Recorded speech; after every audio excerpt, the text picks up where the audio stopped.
이전보다 나은 교회, 더 좋은 교회를 만들려고 노력하는 것은 아마도 그 교회에 속한 구성원들, 한 교회를 함께 일구 가는 모든 성도의 의무라고 할 수 있을 것입니다.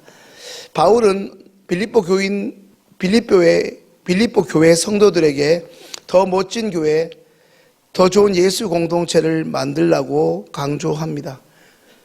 그러기 위해서 하나님의 말씀으로 먼저 교훈하고 격려해주는 권면, 그리고 사랑의 위로, 성령의 교제, 긍휼과 자비는 성도들이 하나 되는데 필요한 요소라고 할 수 있습니다.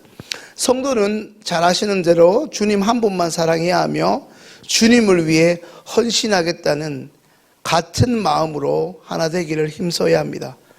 오늘 말씀에 기록된 것처럼 교회 안에서 무슨 일을 하든지 경쟁심이나 허영심이 아닌 겸손한 마음으로 해야 하며 자기보다 남을 낮게 여겨야 합니다.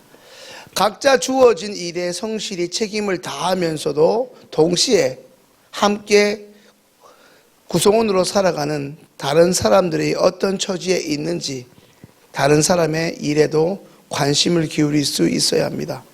이렇게 될 때 비로소 그 교회는 예수님이 주인 되시고 예수님이 원하시는 사랑의 공동체가 될 수 있습니다. 오늘 본문 말씀 3절 함께 읽습니다. 아무 일에든지 다툼이나 허영으로 하지 말고 오직 겸손한 마음으로 각각 자기보다 남을 낮게 여기고, 말씀을 준비하면서 이 낮게 여기고를 읽어야 되는데 경상도 사람이라 이 잘 전달이 될지 고민을 많이 했습니다. 그래서 소중히 여겨야 된다고 말을 해야 하나?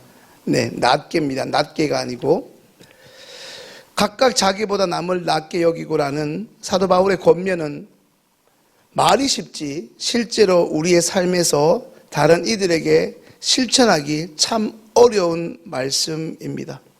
성도님들, 왜 그럴까요? 우리는 기본적으로 사람을 혹은 남을 판단하는데 굉장히 빠릅니다. 쉽게 판단하고 쉽게 무시합니다.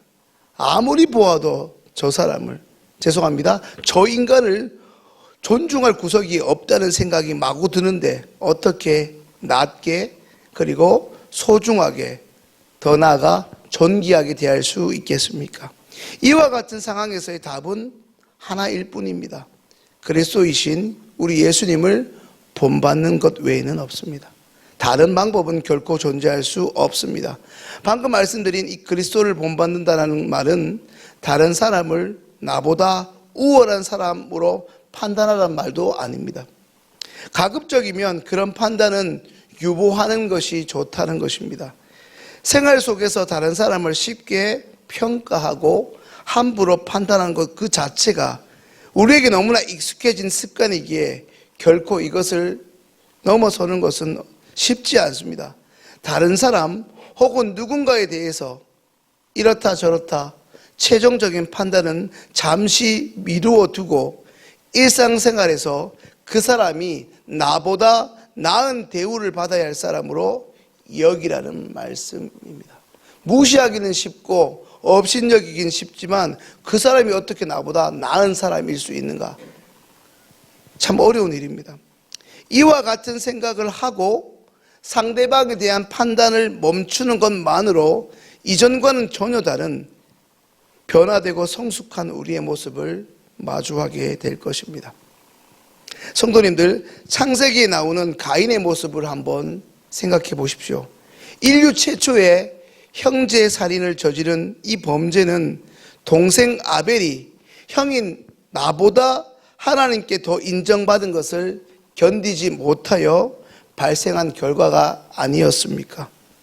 오늘 본문 3절에서 말하고 있는 자기보다 남을 낮게 여기라는 것은 어제 있었던 남선교회와 여전도회 같은 교회 공동체 안에서 이제부터라도 다른 사람들이 나보다 더 많은 관심의 대상이 되고 인정과 존경을 받을 수 있도록 의도적으로 노력하라는 것입니다. 나를 드러내고 나를 과시하려고 애썼던 그동안의 나의 모습을 뒤로하고 이제 함께 존재하고 구성하는 구성원들을 높이라는 것입니다. 그것도 의도적으로, 계속적으로 말입니다. 성도님들, 오늘 말씀, 특별히 이 대목에서 우리가 반드시 기억해야 할 것이 있습니다. 남에게 사랑을 베푸는 것보다 남을 존귀하게 여기는 것이 더 중요하고, 내가 누군가에게 도움을 주는 것보다 타인의 의견을 지속적으로 존중하는 것과 그렇게 존중하는 나의 태도가 더 중요하다는 것입니다. 상대방에게 잘해주는 것보다 더 중요한 게 무엇입니까? 상대방이 싫어하는 것을 안 하는 것입니다. 저도 예전에 설교를 듣다가 한 목사님이 이제 사모님의 손을 잡고 걸었습니다. 그러다가 장난기가 발동해가지고 사모님의 손바닥을 자꾸 간지럽혔습니다. 처음에는 하지 마요 했습니다, 사모님. 근데 왜 뭐 장난인데 하다가 사모님이 버럭 화를 냈습니다. 하지 말라니까. 그때 깨달았답니다. 내가 기분 좋아서 잘해줄 수는 있어도 상대방이 하지 말라는 것을 하지 않는 것, 그것이 훨씬 더 중요하다는 사실을 말씀하셨습니다. 누군가에게 한 번쯤 도움을 줄 수 있는데 그것은 내 어깨를 으쓱거리기 위해서가 아니라 정말 그 사람이 중요하고 소중하기 때문입니다. 이제 4절 말씀을 보겠습니다. 각각 자기 일을 돌볼 뿐더러 또한 각각 다른 사람들의 일을 돌보아 나의 기쁨을 충만하게 하라. 4절에서 돌보아 라고 번역된 이 동사는 원어로 스코페오입니다. 작은 것을 본다는 의미에서 현미경을 영어로 마이크로스코프라고, 그리고 멀리 본다는 의미에서 이 망원경을 텔레스코프라고 말하는데, 그때 쓰이는 바로 스코프의 어원이 되는 단어입니다. 이것은 시야에 온통 나 자신만 보이는 사람이 아니라 어느 순간부터 다른 사람의 형편도 다른 사람의 일도 볼 줄 아는 사람이 되어라는 의미입니다. 그저 나밖에 모르고 내 열심으로 점철된 사람이 다른 사람도 이런 상황에서 이런 말을 들으면 내가 자존심이 상하는 만큼 그도 힘들었었겠구나 돌이켜볼 수 있는 것입니다. 고린도후서 4장 18절 말씀 함께 읽겠습니다. 우리가 주목하는 것은 보이는 것이 아니요 보이지 않는 것이니, 보이는 것은 잠깐이요 보이지 않는 것은 영원함이라. 방금 빨간 글씨로 주목하는 것은 이라고 기록되어 있는데요, 여기서 이 주목하는 이라고 번역된 이 단어가 방금 살펴보았던 4절에 돌보다는 단어로 번역된 스코페오입니다. 단순히 눈에 보이는 것, 혹은 우리가 이 세상에서 인생을 살면서 경험적으로 확인 가능한 것만이 아닌 그 이상의 것을 시야에, 우리의 시각으로 확보할 수 있는 것, 그것이 바로 신앙이고 그리 살아가는 것이 신앙생활인 것입니다. 그저 우리가 자신의 일에만 온통 관심이 쏠려 있다면 우리 주변의 이웃의 웃음, 그리고 눈물, 그리고 그들의 고민과 아픔을 알아차릴 여유가 없습니다. 오늘날과 같은 개인주의 시대를 살아가는 우리들에게는 특별히 너무나 심각한 문제입니다.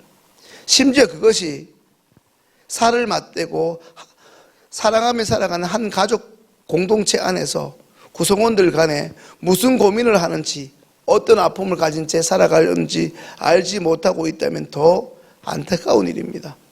같은 남성교회와 여전도회 안에서 혹은 한 구역 안에서 그런 일이 발생하고 있다는 것 말입니다.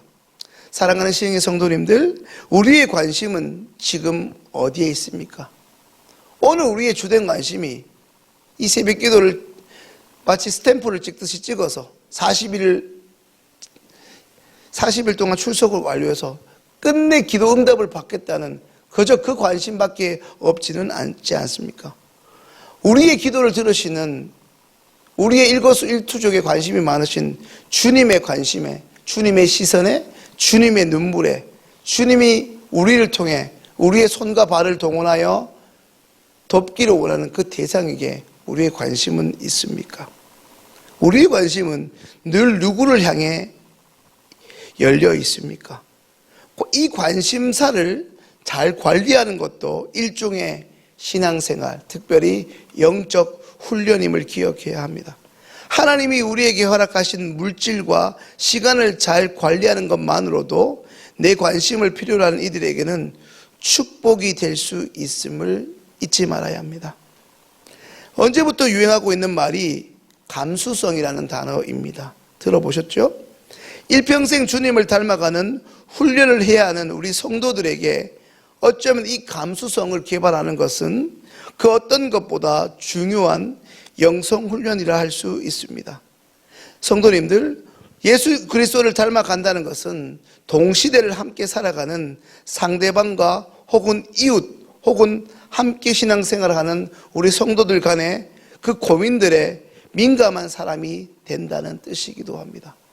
우리 가족의 아픔에만 관심 있는 것이 아니라 내 구역 같은 여전도회 회원들의 그 고민에 좀 더 민감해지고 있다는 것은 그것이 곧 예수 그리스도를 이전보다 더 닮아가고 있다는 지표입니다.